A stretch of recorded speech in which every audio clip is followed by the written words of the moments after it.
안녕하세요. 앞선 영상에서 루소가 말하는 자기 안에 사는 사람은 자살을 할 가능성이 거의 없다, 이런 말씀을 드렸는데요.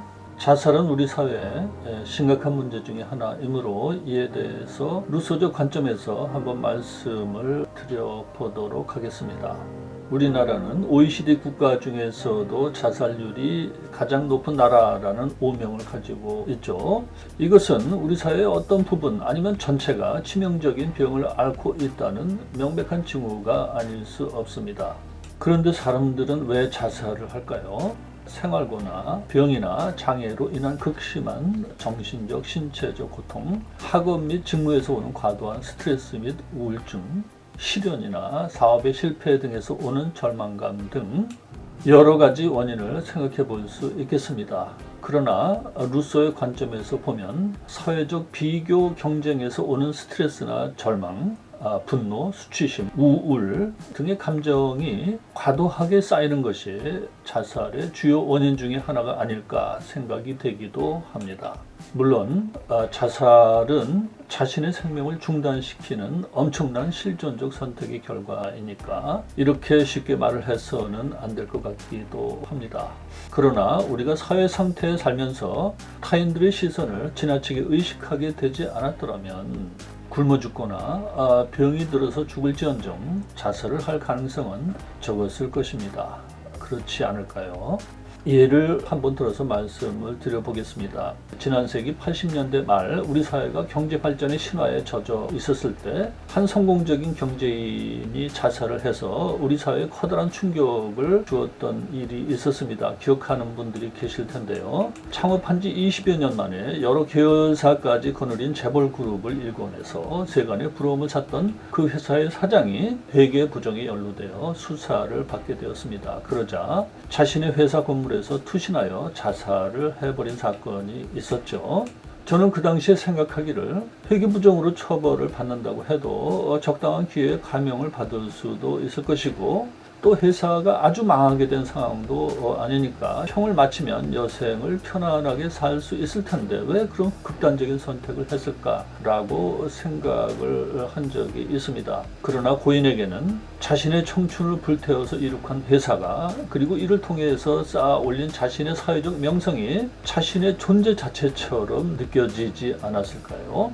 그러한 회사가 하루아침에 위기에 처하게 되고 자신의 명성이 실추되는 것을 보면서 자신의 삶 자체가 일시에 붕괴되는 것 같은 충격에 사로잡히지 않았을까 생각이 듭니다. 단지 여기서 제가 말씀을 드리고자 하는 것은 사회적으로 형성된 자아상에 너무 치우친 나머지 자신의 본래적 원초적 존재 바탕의 소중함을 잊는 것은 자기 보존을 위태롭게 할 수 있다는 것입니다.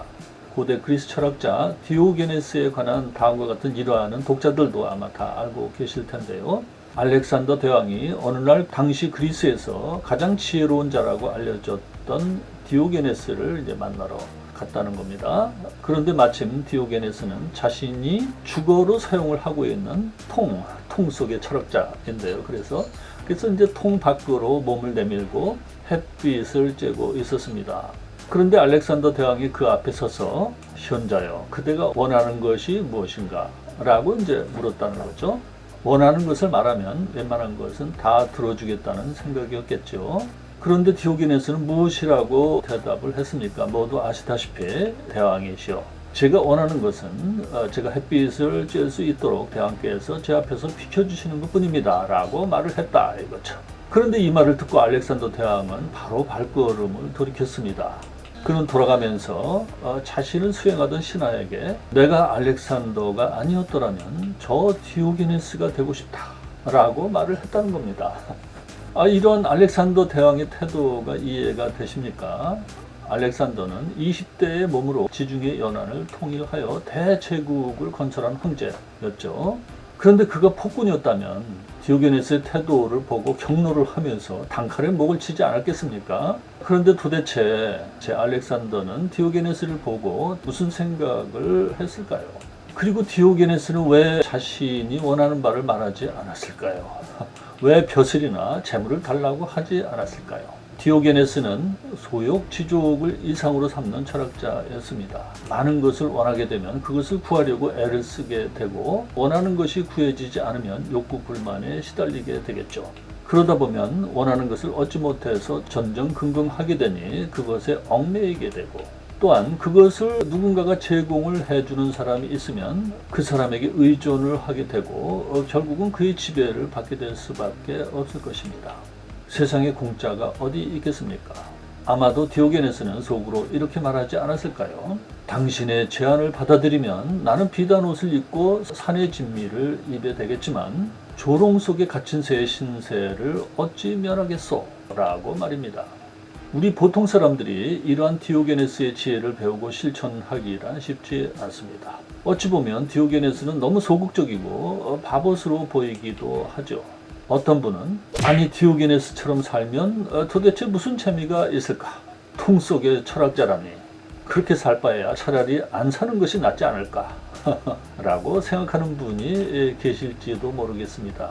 그러나 한번 달리 생각을 해보면 디오게네스 같은 사람이 쉽게 불행에 빠지거나 더구나 자살을 할 수 있겠습니까? 작은 것에 만족하며 유유자적하는 사람은 무엇에도 구속되지 않는 자유롭고 태평한 마음으로 살 수 있을 것입니다. 이러한 사람은 어떠한 운명의 변덕도 그를 쉽게 불행에 빠뜨릴 수 없을 것이며 이것을 알렉산더는 부러워한 것이 아닐까요?